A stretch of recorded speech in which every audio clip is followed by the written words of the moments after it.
Hello and welcome back to Comics Over Time. This season, which we're calling Murdock and Marvel, a history of Marvel Comics starring Daredevil, we're breaking down the year in the comic book industry in two parts. In part one, we'll look at the state of the comic book industry as a whole, as well as what things were going on in society that may have impacted the comic book industry during that year. We'll talk big picture about what's going on at DC and independent comics, then we'll shift our focus to Marvel. We'll look at who is creating comics, what new characters or storylines were introduced, and which comics debuted or ended. In part 2, we'll dive deep into Marvel's longest-running characters, Matt Murdock. We'll look at what the year had in store for the Man Without Fear, key things that happened, and who joined or left his world before spotlighting one key issue or story. From there, we'll wrap up the year's discussion with a takeaway before moving on to another year and a whole new discussion. We're excited to have you join us on a trip through comic book history. My name is Dwayne, and with me, as always, my good buddy Dan. Dan, we are at the start of another new year. Yeah, it's going to be an interesting one. We've been starting to build. We've been talking about how things were kind of going to hit a crest at a certain point, and we are now going to be seeing the other side of that wave. So going to be an interesting one. You've got all sorts of weird pressures going on in comics this year. The big two especially are seeing a lot of problems. Comic shops are having trouble. Readers are moving on to other things, putting their money in different places. Some blame the internet, some blame video games. Others just blame the fact that comics have shot themselves in the foot with their pricing models and their lottery pick covers and everything else. And then, of course, especially for those big two, the corporate overlords that bought these companies expect higher and higher profits, and they keep doing whatever they need to try and achieve those. So, all in all, what that amounted in is that 1995 ends up being a bit of an apocalypse for comics. Right, that sounds ominous, and we've teased that something like this might be coming, and I don't know if this is the exact year you were talking about, but not quite yet. I used apocalypse mostly because that leads us into the big crossover for Marvel this year. So, gotcha. We'll get to that, but it's close. It's a bad year. It's not. All right. If it's not quite the worst, it's definitely not a great year for comics.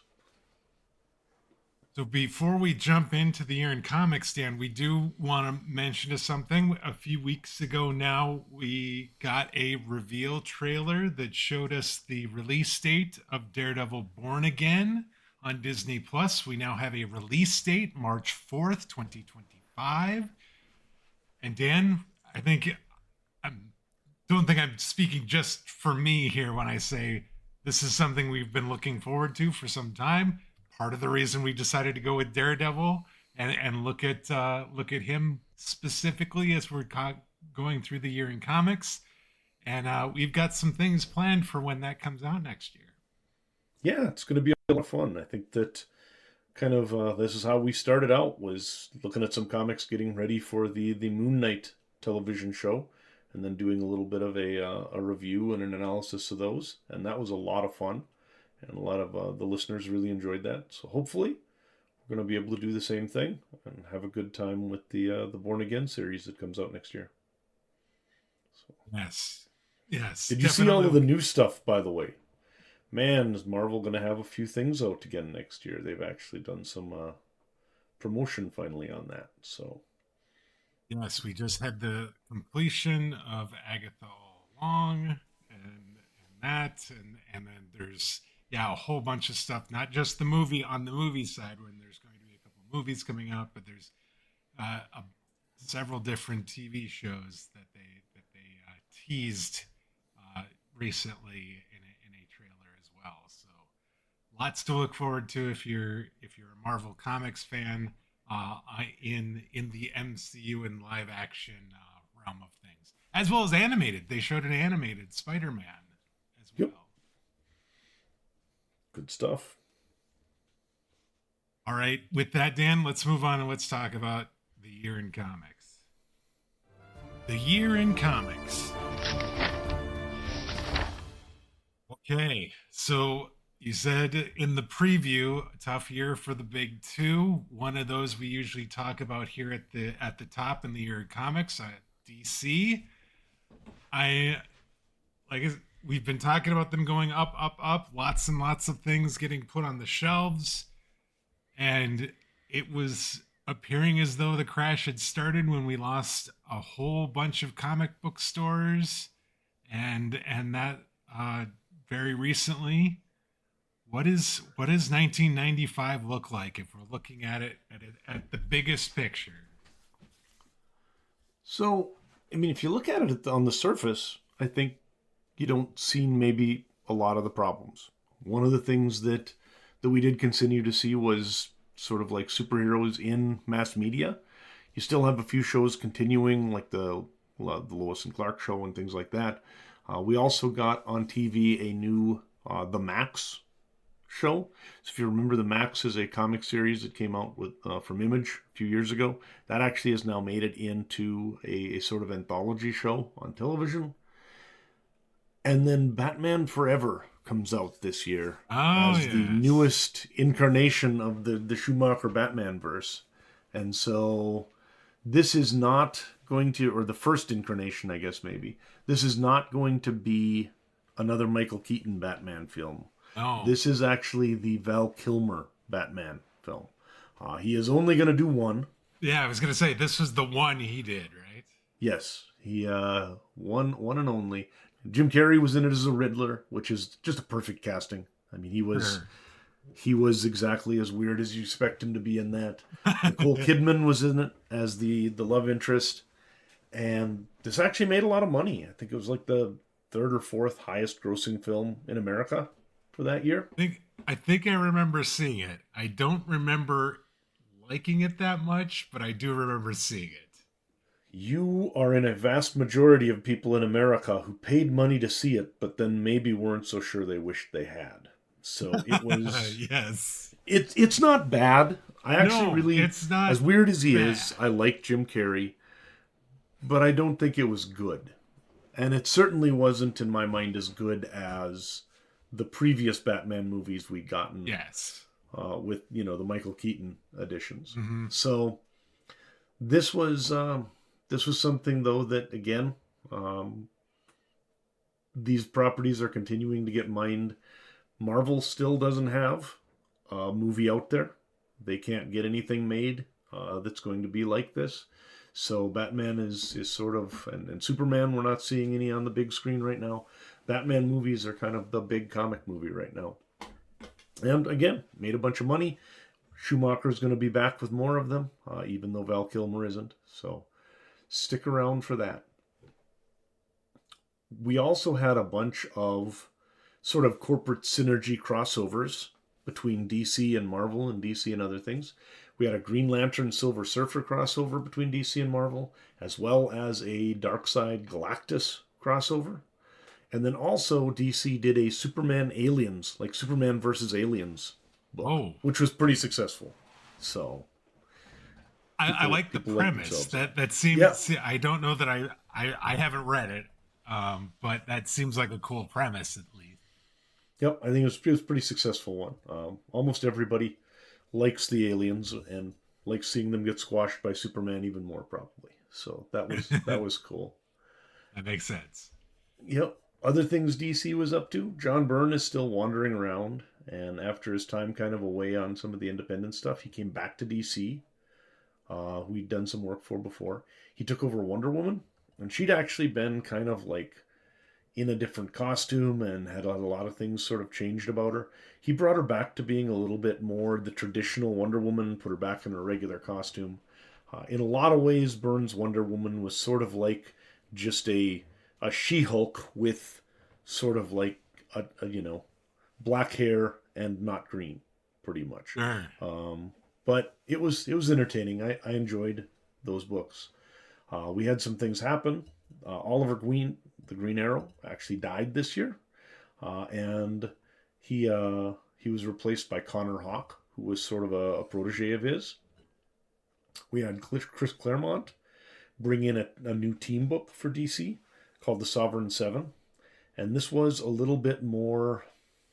It was still a superhero book, but it was very much about sort of like the personal interactions and everything. And evidently, either Claremont tried to do too much with it, or it was just something wrong. I have never read the Sovereign Seven books, Okay. but everybody says they were ridiculously confusing and nobody knew what was going on. And most people Oh, stopped reading them within a few issues, which is sure. unfortunate because I mean Claremont, he'd made X-Men basically a thing by himself in many ways Right. over at Marvel. DC, I think, was hoping that he was going to do the same thing with Sovereign Seven, and in fact, they'd even let him maintain ownership of the characters while integrating them into the DC universe, which is the first time that had ever been done. So even though they were DC characters, in terms of they exist in the DC universe, Right. he actually retained the copyright to them. Oh, So if it had worked, it would have made him fantastically rich and been really a kind of a cool and interesting new development in the way comic books are made or characters are created. But sadly, did not.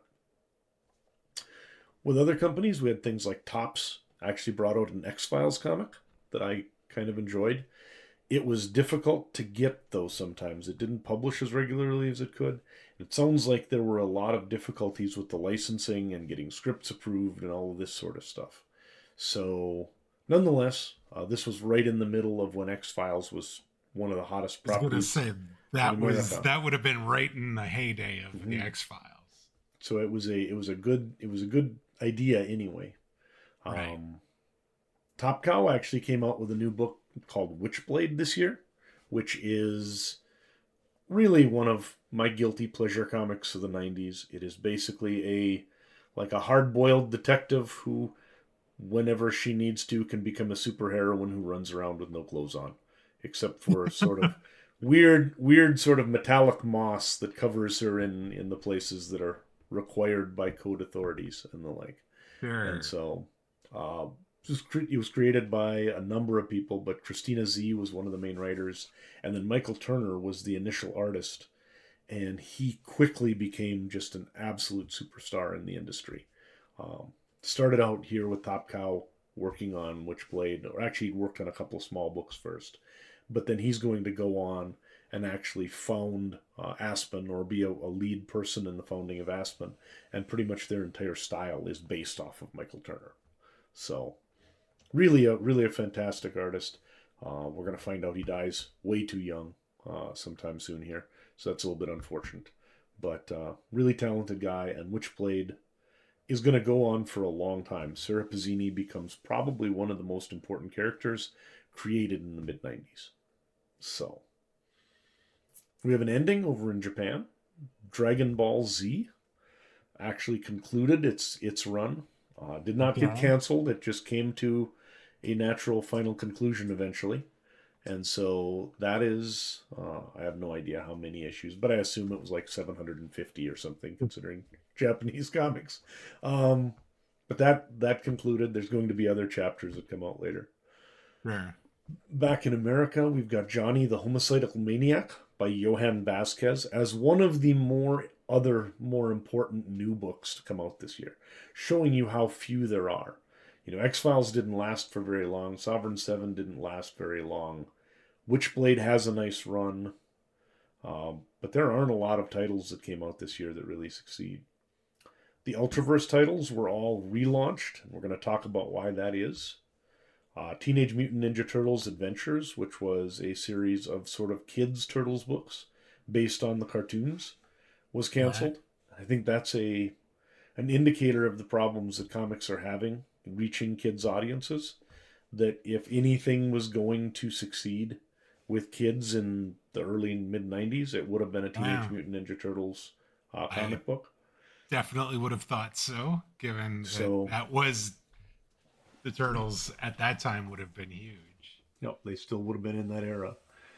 Astro City is one of the big things that comes out this year. So actually by Kurt Busiek, Brent Anderson drew it, and Alex Ross, who is a friend of Busiek's, agreed to do the covers. And these were just fantastic.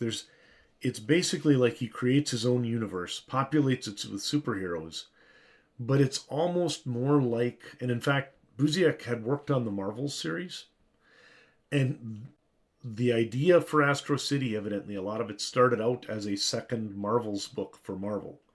And then that got so complex with the way things were being done and all the politics over there that he just said, forget it, went over, took the idea, and continued on by remaking it as Astro City as his own creation elsewhere. And this is actually something that's got legs. You're going to find Astro City books published for decades, and it is really, really good stuff. Very high quality stories. Stray Bullets by David Lapham is a super violent black and white kind of thing that I actually really liked. Stray Bullets is a pretty cool series. It is sort of prototypically 90s kind of dark, violent type of stuff. I can see this would have been what your disaffected teen of the 90s would have been looking at, or your disaffected 25-year-old if it happened to have been me. So Okay. it was good stuff. Black Hole by Charles Burns starts this year. It's going to take a while to finish, but that's going to be probably his sort of signature piece. Burns has done a lot of really good stuff in the more independent world for like Fantagraphics and the like. But Black Hole, which is a story basically about almost like a world where there's a town that kids start developing almost like a puberty plague, where somehow when they get to a certain age, they get weird deformities and strange things start to happen. But it's all very allegorical and metaphorical, and it's really, really good stuff. So that's been reprinted a number of times now as essentially a full sort of like hardcover book, essentially as a graphic novel. And it's retained its place as one of the sort of the more popular in like Barnes and Nobles and place like that over the last couple decades. Gotcha. Brian Bendis, who, Hey. believe it or not, started as an artist and writer, published his first story this year, at least his first story with a larger publisher, for a company called Caliber, which is not a big publisher, but at least they're past the point of fanzine, called Goldfish.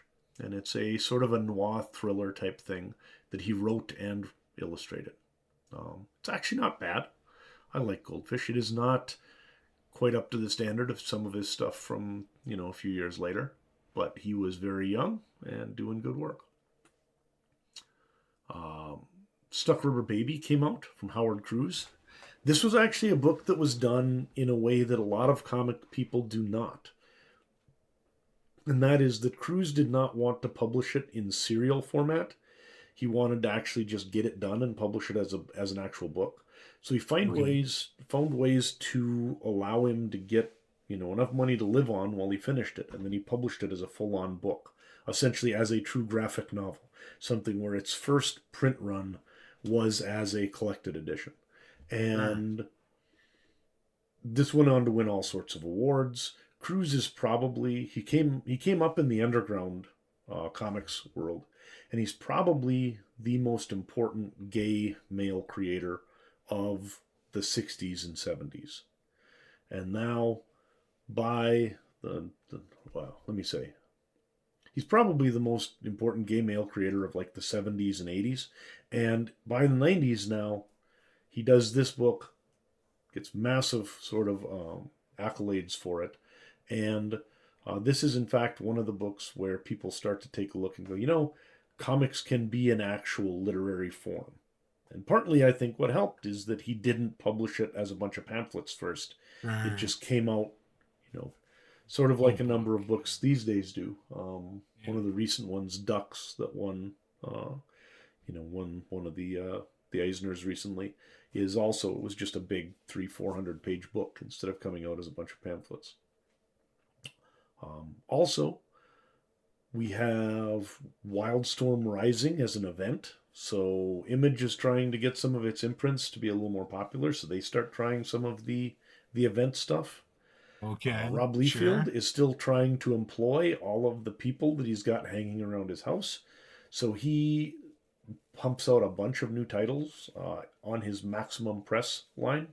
One of them that's going to be around for a while is called Evangeline. There's also a few others that are less popular.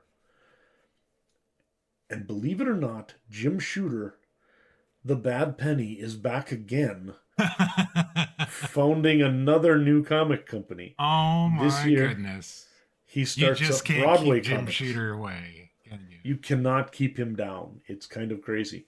So he is now, he was Marvel editor in chief. Then he goes on to found Valiant and he gets kicked out. And then he goes on to found Defiant and it goes belly up. And now he's back with Broadway Comics, this time with funding from a bunch of Hollywood money and from Lorne Michaels of Saturday Night Live fame. So his hope Okay. is that because he's now got pretty deep pockets behind him in the entertainment industry, he's going to be able to actually get this company established and make a go of it. Right. So that's a lot that happened this year if you're looking at it from the big picture. So, but you talked about it at kind of the highest level, saying that you don't really see any of the chinks in the proverbial armor, as it were. Is there some underlying things that are going on in the industry that are Yeah, showing more of what you're talking about? yeah, I guess I just say that because there aren't like a lot of companies going belly up, and there aren't a lot of things where you look. Now, when we get to Marvel, it'll be different. But when you look at the Okay. industry as a whole, there's not a whole lot of things that make it look that way. When you start looking at it is in terms of the books and the like, there's a decent Okay. number of new independent books. DC's doing some cool stuff. But now let's get the actual comic stores and the production and everything else. Right. First off, we see paper shortages, kind of like we'd seen in the early 70s, which Sure. forced up production costs on them. All of these were passed on to customers pretty much by DC and the independents, raising the price from 150 to 175 for almost all of their books. Which again, that's what, a 20%, something like that increase? That is a substantial raise in your price. Marvel did hold the line at 150 on their books for now. Um, Marvel also actually made a company called Heroes World, which we talked about in 1994, that they purchased this distributor called Heroes World. They made them the exclusive distributor for Marvel Comics. So all Marvel Comics now went through this, and every comic company that wanted to buy Marvel Comics direct had to actually deal with this other company called Heroes World. The problem with that, of course, is that it means that now, instead of being able to have one distributor and get all your stuff shipped together and have one big discount based on your volume, you're breaking that up. You've got multiple shipping costs, and Uh, because you're buying less from either one, you're less likely to get as big a discount from either. right. DC then saw that it would have to do something, so it actually signed up exclusive with Diamond. And later in the year, Image and Dark Horse did the same. Capital Distributing found like Kitchen Sink, I think, and a couple of other small companies, and they signed exclusive with them. And now what you end up with are a number of comic shops finding that in order to be able to get all the books they need for their customers, they need to do multiple orders with multiple companies, pay all these different charges, and Oh keep gosh. all these different sets of books and order forms and everything. Right. So the difficulty for them in getting everything right was amplified. Worse than that, Heroes World actually was a regional distributor, was not at all ready to be Capable of doing it the one who all does over all the of the Marvel US. comics for the entire country. And you ended up having a lot of misshipments and problems with billing and problems with orders and everything else that in many cases caused companies to lose a lot of money as well, like Oh stores, because they goodness. weren't getting the product they needed. So what happens here in the end is that you've got higher costs or discounts, problems getting your orders, and what we see is more stores closed or they stopped selling comics and leaned into doing something else. 1995 was actually the first real big year for Magic the Gathering. And in actual fact, an awful lot of comic book stores pivoted into being Magic the Gathering stores. And Yeah. even within a year or so, we're making more money off Magic than they had in the last couple of years, at least, off of comics. Now, that wasn't as well as they were doing maybe in the early 90s on comics, but it's a lot better than they were doing in 94 and 95 on comics. So, Sure. so that's And it unfortunate. and it holds true today because like I don't know that I've ever been to a comic book store that there wasn't a significant Magic the Gathering presence. You That's, know, I think, it yeah, it yeah. just God. And if they don't have that, they are, they're diversifying into other things like other board games or into, Pops figures and all this sort of stuff. I think that one of the lessons that comic retailers learned in the mid 90s during some of this is that having all your eggs in one basket, especially a basket as completely undependable as the comic book industry, was just not a safe way to run a business. And so, Sure. yeah, that's I the way it I goes. I can't imagine like running a comic book store or like a chain of comic book stores in the mid 90s and having to go from a situation where you had one distributor that you were working with and could get all your comics that you needed from to suddenly having three or four that you then had to make smaller orders on so you weren't getting as big a discounts and you had to keep track of all these Yep, different orders coming from all these different places and oh it's my a gosh, disaster. absolute And nightmare. you know, and you look at the fact that compounding all of this is the fact that a lot of younger people lost a bunch of money investing in sort of the speculator boom of the early 90s. So Right. retailers are also looking at this not only from a supply chain sort of standpoint, but also from the standpoint of their demand of consumers. That what they're looking at is what they call the lost generation of comics fans. A lot of kids who were maybe, 10 to 25 who, during the speculator boom, started looking at comic books not as something cool to read, but as something that they would invest in and then find out how much it's worth the next month. And once that started to be a negative equation for them, because they weren't really hooked on the stories, they were hooked on kind of almost like the gambling aspect, they just left. Right. And so you really have comics hit from both sides, sort of. Bad decisions from the companies and very rational decisions from the consumers. So, yeah, this could become a problem in future years. No, it's This becoming a does problem seem like a now. recipe for disaster if we're In being it, yeah, to put it it, generously. yeah. In actual fact, some of the estimates say that we'd lost something like a half of comic book stores from the boom as of '94, and probably we're down to about a third of them now. So if there were, 9 comic books in stores in a state in 1992 or '93, there's probably 3 of them now. So it's getting ugly. It's getting ugly. So did we have any companies kind of fold up this year then? There were a few. Really, the only one that's big that's mostly done is Acclaim, and they aren't quite dead, but they're mostly dead. So just kind of wanted to Okay. note. I think that's of all the ones that are, but we didn't lose like a big company, partly because most of them are already dead. Almost everybody who could be killed, the Firsts, the Pacifics, they're all gone. So at this point, it's mostly just smaller things. Where in many cases, it's something like Abstract, where you've just got one guy publishing his comic book, and so it's a lot harder for them to go belly up because they're not really a big company anymore. That's the way a lot of these smaller ones are. So what we did have going on, Comic Con changes its name officially in 1985 to Comic Con International, and also introduces the little eye logo that they use, which was designed by Richard Bruning. So that is Comic Con went international in '95. Dave Sim went on a tour, his Spirits of Independence tour, trying to bring attention to small press comics. This probably would have worked a lot better if he hadn't gone nuts like 2 years ago. But even Yeah. so, it is kind of cool that he and other folks are out there trying to continue to beat the drum for independent comics.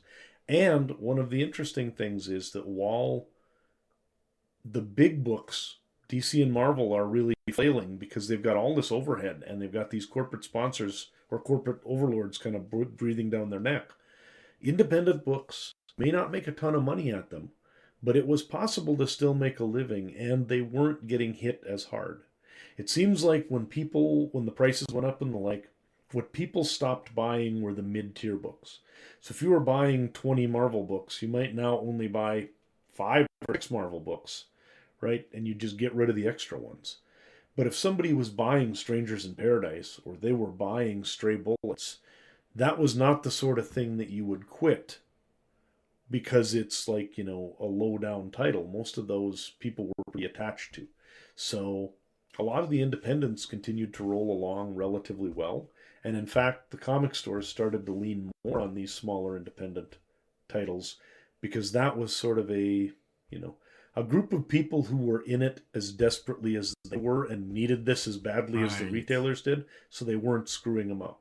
Yeah, though I would imagine the loyalty of the customer base for those titles was Yep. more sound and very firm, and so they Yep. knew if they bought that they would end up selling it. Yep. And it became reciprocal. The companies, the comic stores promoted those guys, and those guys became very dedicated to the direct market and the comic book stores. So we also had, by the way, some local news. Yeah, Did you what see is this in the deal? notes? What is this deal with Spawn here? Grand Forks, North Dakota, man. So Spawn actually had a pretty cool issue in '95. I can't remember what issue number it is, but it was one where Spawn actually ends up fighting the Klan. And it is bloody as all get out. And very, Okay. very cathartic if you happen to like just seeing the Klan get smashed, right? But because Spawn can be pretty bloody anyways. But evidently some kid brought home his copy of Spawn versus the Klan, and instead of looking at it as a social allegory of good versus evil, instead, or technically evil that would like to be good versus evil, I don't know. Spawn is not exactly a choir boy, but this kid brought it home and mom found it, and she's like, "Oh, this is the most violent, awful thing." And she actually wrote to her congresspeople, and it became a big thing in the news, and it ended going up on TV. McFarlane ended up getting interviewed on it and everything, and he says the news kind of screwed him in terms of not really giving his side of it. Nothing came of it in terms of him getting fined or any sort of thing like that. But it was interesting that North Dakota doesn't often make the comic book news, and who would have figured it would be, prudishness that would bring us in? I guess that would I 100% chance. I was gonna say Yeah. that exactly tracks. If I Absolutely tracks. Okay, so what about beginnings and endings in 1995? Did we have anything new, cool that started up or came to an end that you want to highlight? We talked about most of the newer comics. There weren't any big companies that started in that. The big ending that I do want to note is one of the saddest things of my, I guess it was no longer childhood, because I would have been, 26 when this ended. But this was the year, December 31st, I believe, was the final Kelvin and Hobbes strip. Ah, okay. And in my mind, Kelvin and Hobbes is the greatest comic creation of the modern world. Like, there is nothing better than Kelvin and Hobbes. I love comic books, but Bill Watterson and Kelvin and Hobbes is an absolute treasure. And I still actually have my copy of that strip, the one that I read on December 31st. I cut it out of the paper, and I then posted that up next to my final Bloom County strip for years. And now they're in a box somewhere. I need to actually get them out and maybe frame them up. But yeah, that was tough, I have to say. Outside of that, we didn't really have a lot in terms of beginnings and endings in the comics. I do want to mention 2 people we lost. One of them because he's a big Marvel person. That's Don Heck. He worked for a long time on Iron Man and other things. In fact, they say he's a co-creator of Iron Man. He worked a lot on Avengers. He died at age 66 this year. And then outside of Marvel and outside of comic books, Fritz Freleng, an animator and cartoonist, doing things like Looney Tunes, Tweety and Sylvester, Serenity Okay. Sam, Pink Panther. I think he was on Woody Woodpecker as well. He died at age 88. So Fritz Freleng was a really very influential illustrator and an animator. So Sense. yeah, All right, so let's move on and let's talk about the Eisners then for 1995. yeah. First thing to note is that they changed the categories to stop Batman and Robin Adventures from winning every year because they must have been tired of it. So that there's now a best title for younger readers, and it wins that. But outside of that, Strangers in Paradise won for best serialized story. Astro City won the best single issue. You've got Sim City by Frank Miller. Sim City Big Fat Kill won best limited series. Sucker Rubber Baby did win Best Graphic Album for Howard Cruz. Alan Moore got Best Writer for From Hell. David Lapham won Best Writer Artist for Stray Bullets. Best Writer Artist, Sergio Aragones for Gru. Stan Sakai won his first, I think, Best Lettering Award, as well as a Talent Deserving of Wider Recognition award. And they will then continue to say he's deserving of wider recognition by giving him like 30 or so additional Eisners over the next few years just to make sure that you know who he is. Yes. So they're dedicated to making sure everybody knows that guy's name. And then I guess the other thing is the Hall of Fame. They started to expand a little bit this year. 4 people went in. So Hal Foster of like Prince Valiant fame from back in the old Sunday comic strips. Bob Kane, the man who may or may not have created some part of Batman, or may have just stolen pretty much all of him and been a huckster. Winsor McKay, who of course did Little Nemo, and then Alex Raymond, who's famous for, among other things, the Flash Gordon strip. And Raymond and Foster are actually sort of artists, right? These are the guys who were the favorite artists of almost everybody who started making comics in the 50s and 60s. They were sort of the gold standard for what comic illustration or like would be back in the golden age. So really good selections all. All right, before we move on and talk about what happened at Marvel this year, Dan, give us your favorite comics outside of Marvel for 1995. Outside of Marvel, I would go with Astro City, which really was fantastic and blew me away from the very first time I saw it. And then Witchblade, because I can enjoy a good story about a scantily clad police detective in a good procedural mystery. So excellent stuff. There's some good recommendations. Let's move on and let's talk about the year at Marvel. The year in Marvel. Excelsior! Okay, we've talked about the industry as a whole. Let's talk a little bit more in detail on what was going on at Marvel this year. You kind of hinted that they didn't have a particularly good year. Where do you want to start as you talk about the year at Marvel? Sure. I mean, it was a crazy year at Marvel. They continued to have these pressures to increase sales. That ends up leading to, by the end of the year, massive cuts to both titles and people. So we have a bunch of titles canceled. We have a bunch of people laid off. The company, though, also continued, even as it did that, to acquire other businesses and spend a bunch of money trying to expand to be able to have a greater reach, like into other parts of the entertainment pie. Everything is kind of stewing up or coming to a head. Ready for a bumpy ride here in 1995. Yeah, so it sounds like a little bit of a continuation of what we saw in 1994, because they did sort of have some of this stuff happen, and it sounds like so this year was just kind of more of the same and then some, perhaps. Yep, I think that's correct. I would say that's probably about right. That it is another year where they've already stripped the editor in chief out. They've got these group editors and the like, and now they're starting to try and press the group editors to get more and more done and the like. So it's getting a little more disjointed. Nobody much knows what's going on. So just to give you an idea, we have 289 total series this year. That is the first time in ages this number is lower than last year.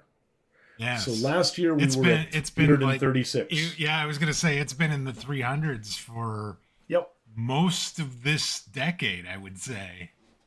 Yep. So we're down 40 titles total from what we were last year.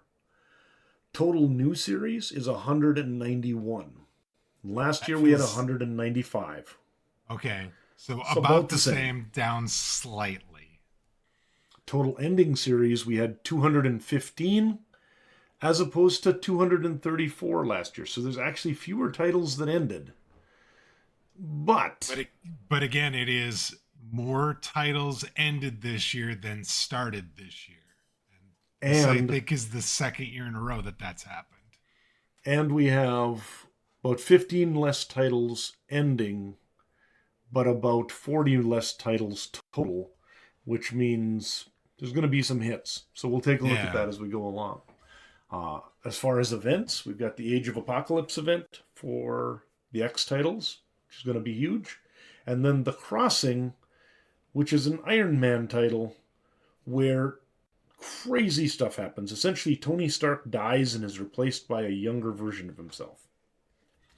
So talk a little bit about that as we go along here.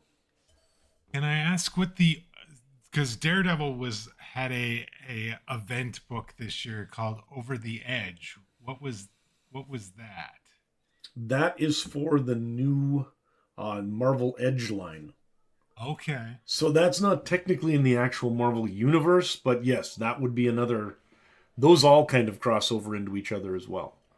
Okay. So yeah, so that we can go right into that. The Marvel Edge line actually starts here. And that begins with Doctor Strange, Ghost Rider, the Hulk, and then they debut a new Punisher book for this as well as Daredevil. And these are supposed to be Marvel's edgiest heroes, being able to be even more edgy because now they're in kind of this semi-adult sort of imprint of the Marvel Universe. It's very close to an early version. We're going to have something called Marvel Knights that comes up a little later. This is sort of a proto-Marvel Knights type thing, where they continue trying to take those ground-level heroes and put them into a more sort of realistic, gritty, more sort of like violent type of environment together. All right, that makes sense. I was like, okay, that book had the Punisher in it. We'll talk about it next week, but I was just like, we're going along, and then we suddenly have a random like event book. And they kind of promoted it like they've promoted some of these other event books, but then it did sort of seem like it, like the covers looked a little different going forward after this as well. So that's what that meant. Okay. Yep, they'll have that weird little jagged imprint kind of thing in the upper corner and stuff like that. And so. That will be so. Daredevil will be affected by that. I think. What was it, like September or something like that? It's near the middle or like part of the year. It's close to the end of the year. So what were the best selling titles for Marvel then this year? X-Men Apocalypse sold really well. This was a big risk because what happened here, we can talk about this one now too, is that essentially the Marvel editors for X-Men decided what they wanted to do was to take all of the X titles, and there's like 9 of them or whatever, and simply cancel them for like 4 months and replace them all with 4 other comic books with other comic books that are in 4-issue miniseries that are similar. So instead of there being a regular X-Men book you would have, or like say instead of X Factor, you'd have Factor X. Instead of Generation X, you'd have Gen X. Or I'm not sure what it was, but they're similar titles, but different. This Okay. still drives me nuts in my numbering on my books today because I've Sure. never understood where to put them. Technically, they are the issues of X-Men or Generation X or whatever that would be in those spots. But alphabetically, they go elsewhere and they're miniseries. So, Right. makes. Oh, I hate these things. But that said, they really were a fun story. And it worked, even though they were afraid, well, might if everybody just stops reading X-Men because we moved the titles. But they didn't. In fact, sales went up. The series was really good. They brought in a bunch of new people. Joe Madeira, Joe Mads, actually got his first real showcase in these. I think he was our rookie of the year last year. Actually, this is when he really starts to show what he can do. And after those 4 issues, they went back to the regular titles with a few changes, but mostly the same.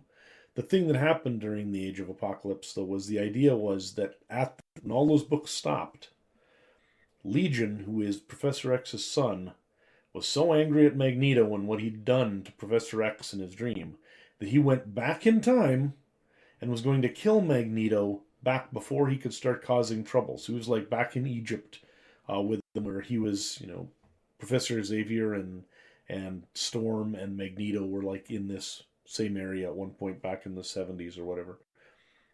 When he tries to kill Magneto, Xavier doesn't want to let his son kill his friend, so he jumps in front of the psychic bolt and is murdered by his son accidentally. That changes the entire history of the X universe. Oh And then you God. have this Age of Apocalypse where Apocalypse has taken over and ravaged almost everything. Beast is turned into a bad guy. There's a new character called X-Man who is Jean Grey and Scott Summers' kid, who's become kind of one of the big characters. And it's just a completely different world. Very dystopian. And then they go through and solve it, and eventually Bishop has to go back and essentially kill Legion before he can do what he wants to do. And then everything returns back to the way it was before. So it's kind of a timey-wimey sort of tale. Oh my But goodness. Yeah. it was weird and it was cool. There's an X-Men Alpha and Omega, which were kind of the beginning and end parts of the book. They had shiny covers and everything else, and everything had its own new designs. It was really a lot of fun. So, but it sold really well too, so that was cool for them. And then Spider-Man was their other regular hit. A lot of other things did not sell very well at all for Marvel this year. All right. So let's jump into more specifics then, as far as what's going on at Marvel. So you said they're buying some companies. Spending money left and right. And this is that leveraged buyout that Perlman is so good at, and a lot of these other guys do, where they don't actually use cash. They use stock and other things and everything like that. So Marvel completes the purchase of Skybox International, which is another trading card company, through its Fleer subsidiary for $150 million. It actually purchases Malibu Comics, which had been doing the Ultraverse stuff. And that's why we get a Right. relaunch, because they relaunch with Infinite covers under the Marvel imprint. So Marvel Oh. is now actually buying up other companies and turning them into Marvel imprints, rather than just canceling them and trying to stem the flow of books. They just add more of them. We talked about the Marvel Edge line starting. We looked at the fact that one interesting thing is that there's a story that Marvel executives this year actually knew there was something wrong because they were seeing that they just weren't selling as many books as they used to. They actually put out a massive poll to comic stores, and the stores basically said, you have to stop printing so much stuff, right? And the executive said, well, that can't be right. And they just went right on doing what they're doing and basically decided that the thing that was Am I- really the and problem. it is the Seymour Skinner meme there, where it's, could I be wrong? No, it's Yes, the comic book stores that are wrong. exactly. So what they decided they should do is what we talked about a little earlier, is that the problem was that comic stores were selling non-Marvel comics and weren't concentrating enough on their product. So that's when they decided to start doing direct distribution. Essentially, I think with the goal initially that they would simply get a lot of stores. They're like, well, we're half for more of the comics. Maybe if we just distribute it directly, some of the stores will just go, it's not worth the trouble bothering with the others. I'll just be a Marvel shop. Right. And that is not what happened. No. It just broke up. But I think that might have been what they were hoping for. So outside of that, in terms in the books, Aunt May died, sort of. Don't worry, she'll be better. And Peter Parker found out this year that, remember there was Ben Reilly, his clone that we'd talked about, sometimes called Scarlet Spider and the like. Peter found out this year that in fact they took like a test and found out that he's actually the clone and Ben Reilly was the original.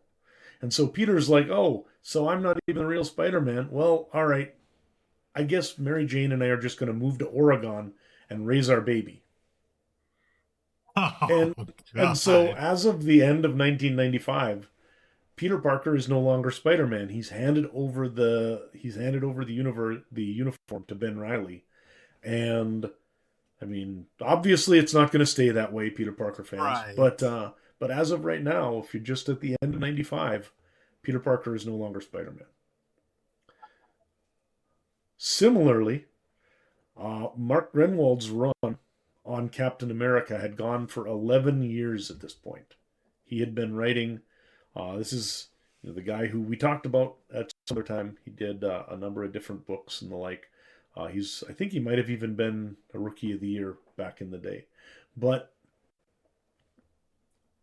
he finally finishes up his Captain America run with essentially the super serum poisoning storyline.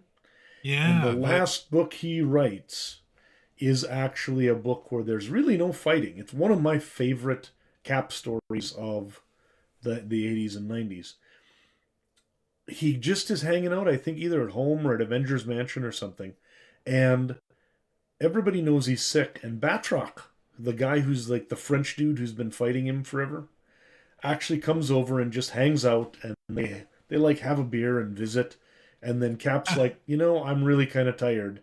And he just goes into his room and one would say dies. But in actual fact, he just sort of disappears. And then we find out a little bit later that he's not actually dead.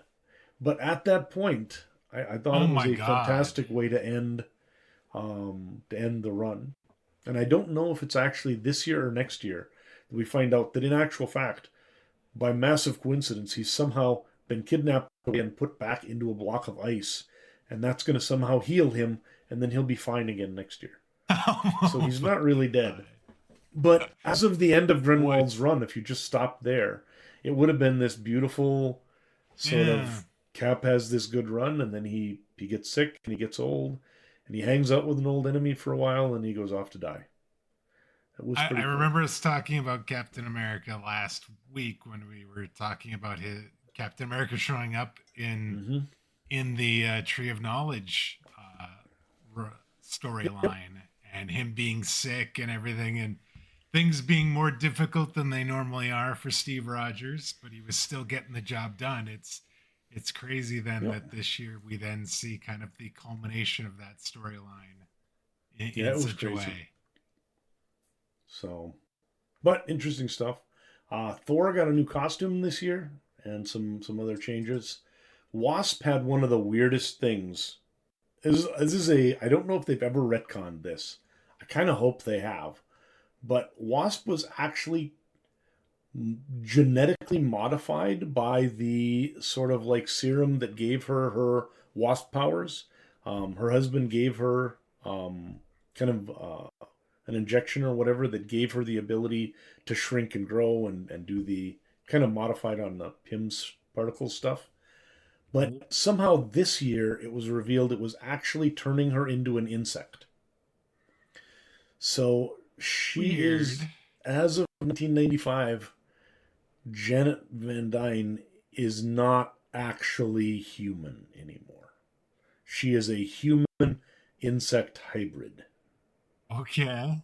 She still looks mostly human, but she can now like grow the wings and things like this.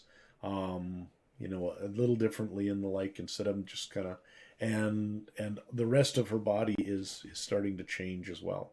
So, and then we also notice Tony Stark is replaced by a younger version of himself after the current version of him is manipulated by Kang and becomes evil. And to like save everybody, they've got to kill current Tony Stark. And then young Tony Stark is just like, well, I guess I'll take over. Kind of fit the armor. So, Oh dear Lord. now none of Okay. this do we have to worry about for too long because things are going to happen soon.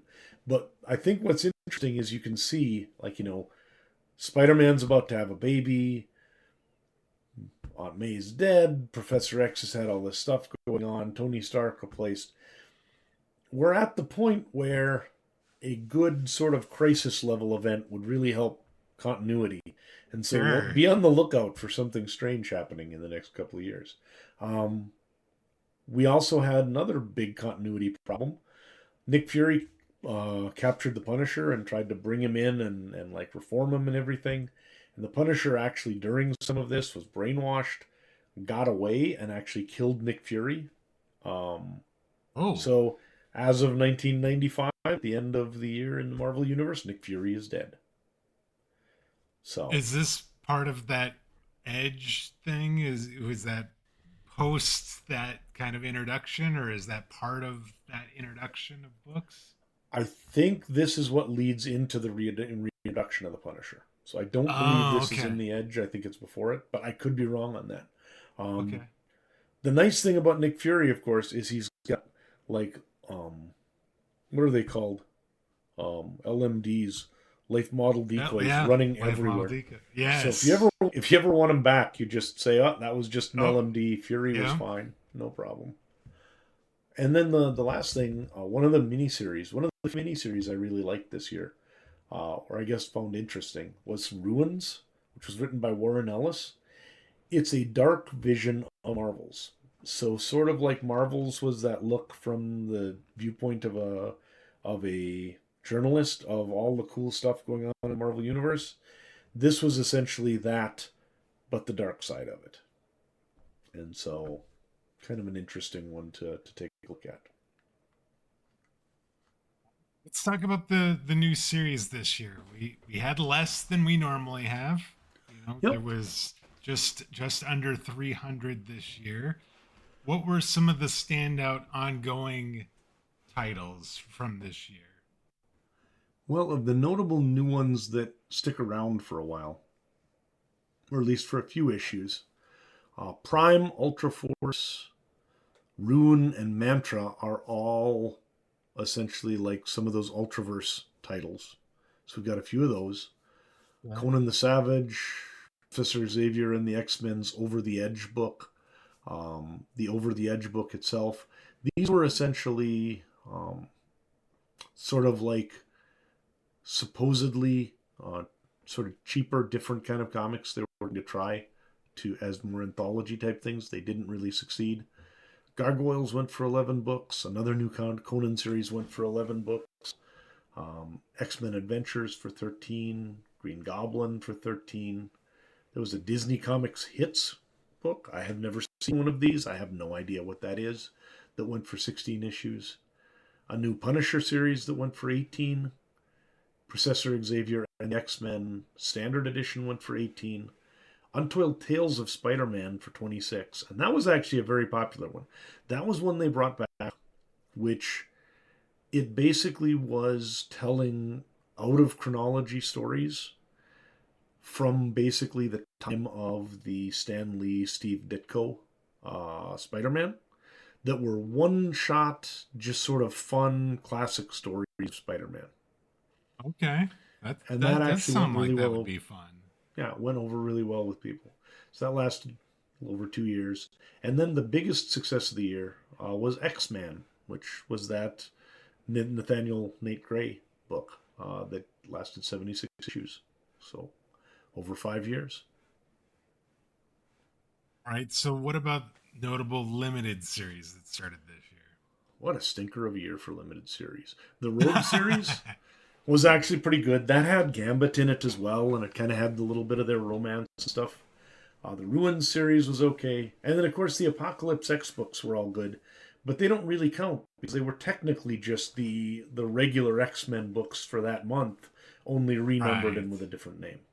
We've been through this already, how I feel about this. So I struggle with them even being called limited series because they're really not. Sure.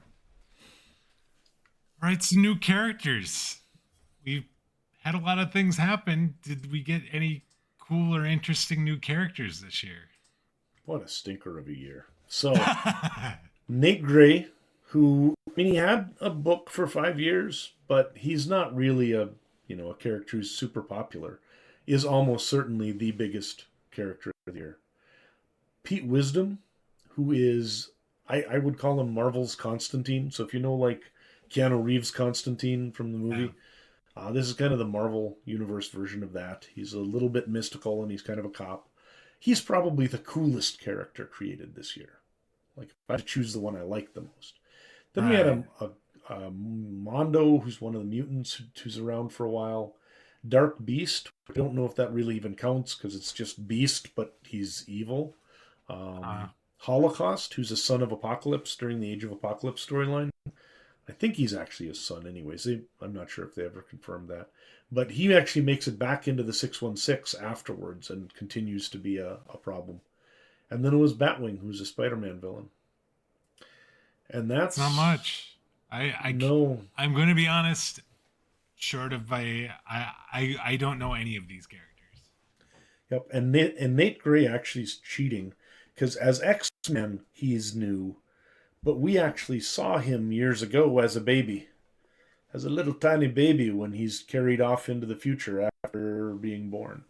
So he technically had appeared before as well. So it's kind of cheating to even have him on the list. All right, let's talk about series that ended this year. So we had 215 that ended this year. What are some of the notable titles that ended this year? I mean, I think this is the place where you really start to see how bad a year it was for Marvel. Because how many times have we had a book end that's been going for over a decade over the last years? Not very many. No. And this year we have 4 of them. Savage Sword of Conan is canceled. Marvel Comics Presents is canceled. Conan was 235 issues. Marvel Comics Presents was 175. Web of Spider-Man, they canceled an actual Spider-Man book at 130. What?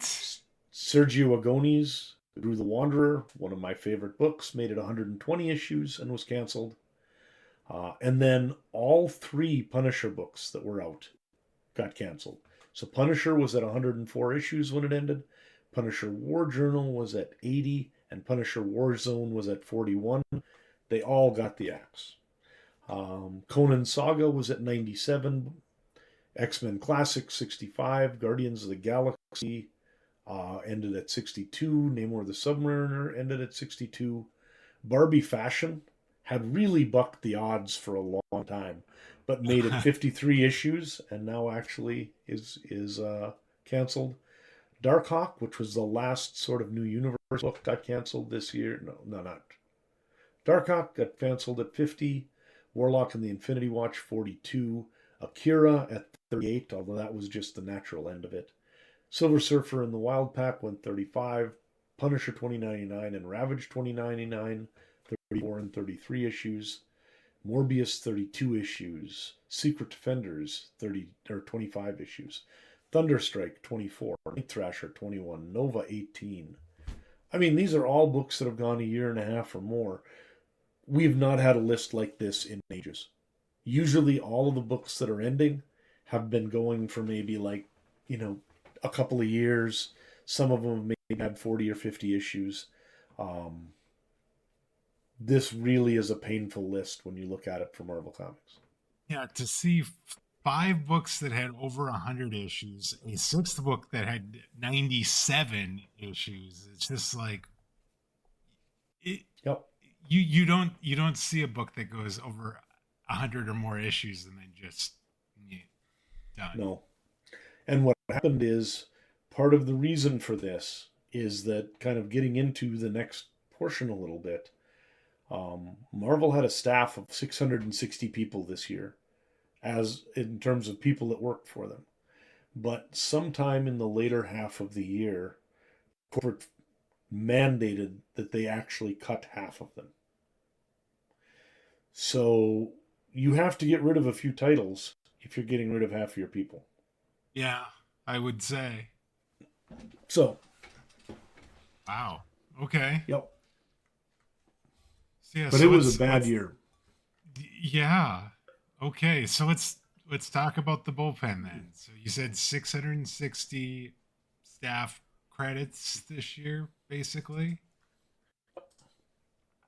and then about half of those by the end of the year are probably not working for the company any Yep. And the other thing is that 297 new staff this year. And I think that that's really telling as well, because what that tells us is that probably a lot of the stuff that was done in the second half of the year would have been done maybe by contractors or people who are being hired to sort of fill in the gaps where they've lost employees or people who'd previously been working for them. But yeah, so I mean, that's just a lot of people. And, with 297 new folks, that's nearly half of the staff was new this year. And probably a lot of that is the staff that gets canceled or gets laid off. But then a lot of it also may be people brought in to just sort of stem the leaks with that many people who've been let go.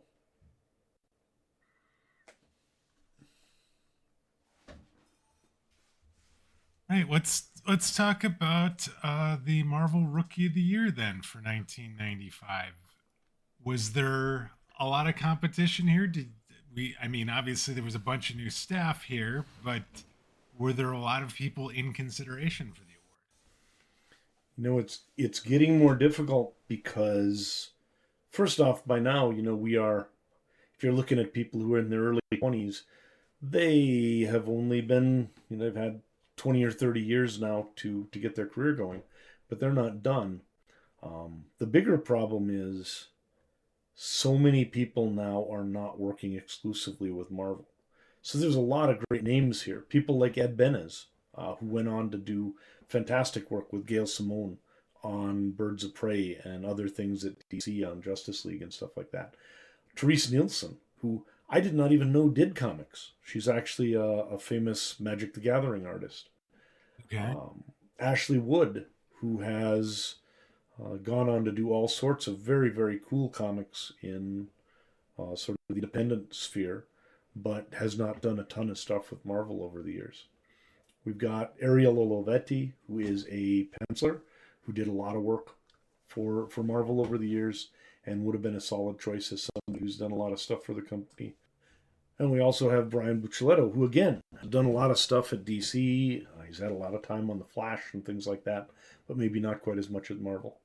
So, that said, I'd say we have a pretty good choice. Yes. So who is our Rookie of the Year for 1995? I'm going to go with Mark Waid. And Mark Waid is somebody he's a writer, and he has had really substantial runs on a number of series for Marvel. He's also done a lot of stuff for DC and for other companies and stuff like that, so he's by no means a Marvel exclusive. But he did do a lot of work on Captain America. His Fantastic Four run with Mike Wieringo was one of my favorite FF runs of the modern era. I had kind of stopped reading Fantastic Four for a long time, and that Wade Wieringo run really sort of reignited my interest in that group of characters. So I think that he definitely deserves some great props on that. And then he helped write and I think maybe co-create the Champions a little bit later for Marvel.